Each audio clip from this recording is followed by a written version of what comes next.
بسم اللہ الرحمن الرحیم۔ محترم ناظرین و سامعین، السلام علیکم ورحمۃ اللہ وبرکاتہ۔ امید ہے آپ اللہ تعالیٰ کے فضل و کرم سے خیریت سے ہوں گے۔ اللہ تعالیٰ آپ کو، آپ کے خانہ کو، تمام مسلم امہ کو ہمیشہ اپنی حفظ و امان میں رکھے، آمین۔ راہ ہدایت و نجات کے سلسلے کا ولاگ شروع کرتے ہیں۔ دینی مسائل مدرس ہوں گے جناب قاری حافظ مولانا محمد اقبال صاحب، خطیب جامعہ مسجد نگینہ انصاریہ شیخوپورہ۔ شروع کرتے ہیں آج کا ولاگ دینی مسائل۔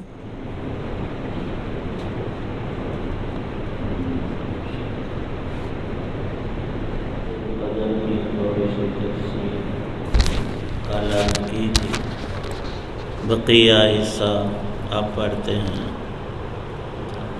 اللہ پاک کا ارشاد ہے کہ اس رات میں فرشتے اور جبرائیل نازل ہوتے ہیں، یعنی شب قدر میں نبی پاک صلی اللہ علیہ وسلم کا ارشاد ہے کہ جبرائیل علیہ السلام فرشتوں کے ایک گروہ کے ساتھ شب قدر میں زمین پر اترتے ہیں، اور جس شخص کو ذکر، عبادت، تلاوت، دعا میں مشغول دیکھتے ہیں اس کے لیے رحمت کی دعا فرماتے ہیں۔ بِإِذْنِ رَبِّهِمْ مِنْ كُلِّ أَمْرٍ، اپنے رب کے حکم سے ہر امر خیر کو لے کر زمین کی طرف اترتے ہیں۔ مظاہر حق میں لکھا ہے کہ اسی لیلۃ القدر کی رات میں ملائکہ کی پیدائش ہوئی، اور آدم علیہ السلام کا مادہ بھی اسی رات جمع ہونا شروع ہوا۔ اسی رات میں جنت کے درخت لگائے گئے۔ دعا کا قبول ہونا اس رات میں بکثرت وارد ہوا ہے۔ در منصور میں ہے کہ حضرت عیسیٰ علیہ السلام بھی شب قدر میں آسمان پر اٹھائے گئے تھے، اور اسی رات میں بنی اسرائیل کی توبہ قبول ہوئی تھی۔ سلام، وہ رات سراپا سلام ہے، یعنی تمام رات فرشتوں کی طرف سے اہل ایمان پر سلام ہوتا رہتا ہے۔ فرشتوں کی ایک فوج آتی ہے، دوسری جاتی ہے، اور صبح صادق تک یہ منظر رہتا ہے۔ دوسری مراد یہ لکھی ہے، یہ رات سراپا سلامتی ہے شر اور فساد سے۔ اللہ پاک فرماتے ہیں ہی حتی مطلع الفجر، وہ رات انہی برکتوں کے ساتھ طلوع فجر تک رہتی ہے۔ جب بندے کو کسی چیز کا شوق ہو، ذوق ہو، تو پھر اس کی تحقیق بھی کرتا ہے۔ اب ہمیں شرعی رات کا کم از کم علم ہونا چاہیے۔ اگر ہم نے اس رات کی عبادت کو پانا ہے تو شریعت میں رات کہتے ہیں جب سورج غروب ہو گیا رات شروع ہو گئی۔ ساڑھی رات عشاء تو پیچھے جس طرح اسی گلا جلا کر کے تراویاں پڑھ کے فارغ ہو گئے، ادھی رات لگ جاتی اس ٹائم۔ ہم کہتے ہیں اب عبادت کا وقت شروع ہوا، نہ، سورج غروب ہوتے ہی ہماری افطاری جو ہے وہ رات میں ہوتی ہے۔ دن تو ختم ہو گیا تب افطاری ہوئی، تو جب افطاری کا اعلان ہوتا ہے وہ رات شروع ہو گئی، عبادت وہیں سے شروع ہو گئی۔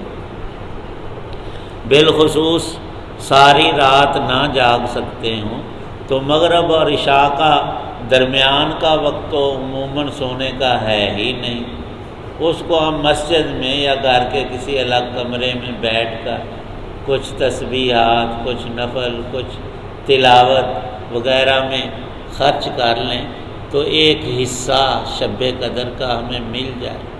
بالخصوص یہ بھی تصریح آئی ہے کہ طاق راتوں میں اس کا ہونا اکثر ہے، ورنہ آخری عشرے میں تلاش کرنے والے آخری جو 10 راتیں ہیں جو انشاءاللہ العزیز جمعے کی شام سے شروع ہو جائیں گی، یہ ہر مسلمان کی زندگی کی اہم ترین راتیں اور وقت ہیں۔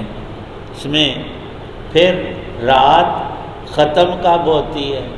جب ہم کھانا پینا سحری میں بند کر دیتے ہیں، صبح صادق پر اذانیں ہوتی ہیں، کھانے کا پینے کا وقت ختم ہو جاتا ہے، اور مسجد میں اعلان بھی ہوتا ہے کھانا پینا چھوڑ دو، سحری کا وقت ختم ہو گیا، اب اذان ہوتی، تو فجر کی اذان تک، اب یوں کہہ لیں مغرب کی اذان سے لے کر فجر کی اذان تک یہ رات ہے۔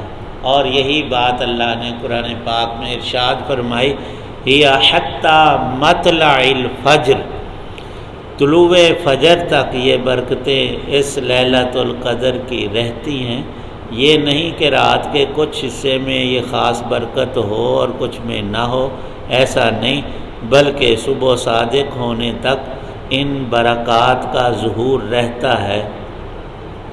حضرت انس رضی اللہ تعالیٰ عنہ کہتے ہیں ایک مرتبہ رمضان کا مہینہ آیا، نبی پاک صلی اللہ علیہ وسلم نے ارشاد فرمایا تمہارے اوپر ایک مہینہ آیا ہے جس کے اندر ایک رات ایسی ہے جو 1000 مہینوں سے افضل ہے۔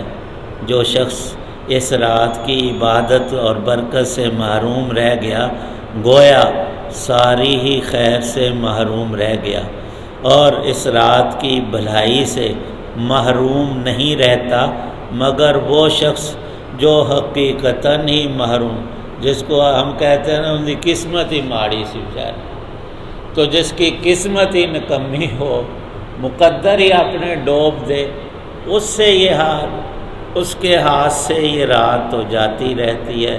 ورنہ ہر مسلمان کوشش کرتا ہے کہ صرف ایک رات کی عبادت پر 1000 مہینوں کی عبادت سے افضل ثواب ملے، تو پھر ہمیں چاہیے کہ کم از کم یہ 10 راتیں یا ان میں سے 5 طاق راتیں یا ان میں سے 1 یا 2 25 کا اکثر یا 27 کا احتمال، اور کچھ بھی نہ ہو تو ایک رات 27ویں جمعہ اور سال میں وہ اپنی بھلائی کے لیے اگر جاگ لیں تو کوئی اتنا بڑا مسئلہ نہیں۔ اللہ پاک ہم سب کو توفیق۔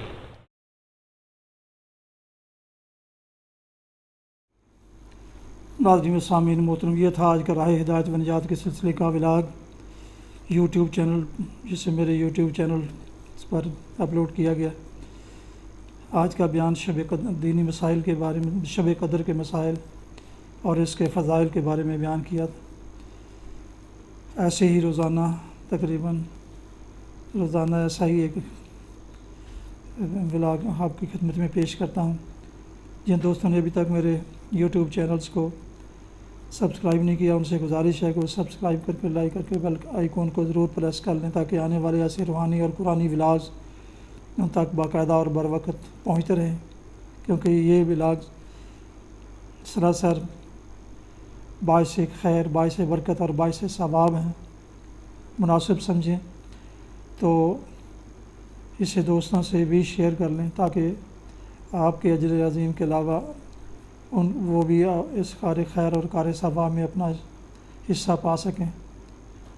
برکتوں والا مہینہ رمضان المبارک ہے، اس میں ہر نیکی کو بڑھا کر اللہ تعالیٰ نے 70 گنا کر دی، جبکہ عام دنوں میں یہ 10 گنا ہوتی ہے۔ تو اس کا مطلب ہے کہ ایک نیکی، یا یہ سمجھ لیں کہ ایک قرآن پاک کا حرف پڑھنے سے 700 نیکیاں ملتی ہیں۔ تو اسے ضائع مت کیجیے، اسے ضرور حاصل کیجیے، کوئی نہ کوئی عبادت ضرور کیجیے، بلکہ زیادہ سے زیادہ یہ مہینہ برکتوں اور رحمتوں والا ہے، اس میں ضرور اس کار خیر میں اپنا ضرور حصہ ڈالیے۔ اللہ تعالیٰ آپ کا حامی و ناصر ہو، اللہ تعالیٰ آپ کو، آپ کے اہل خانہ کو ہمیشہ اپنی زمان میں رکھے، آمین۔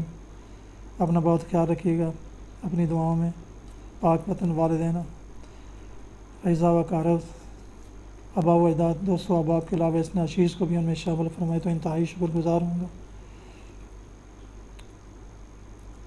اس چیز پر آج کے ولاگ کا اختتام کرتے ہیں۔ السلام علیکم ورحمۃ اللہ وبرکاتہ۔ پاکستان زندہ باد، خدا حافظ۔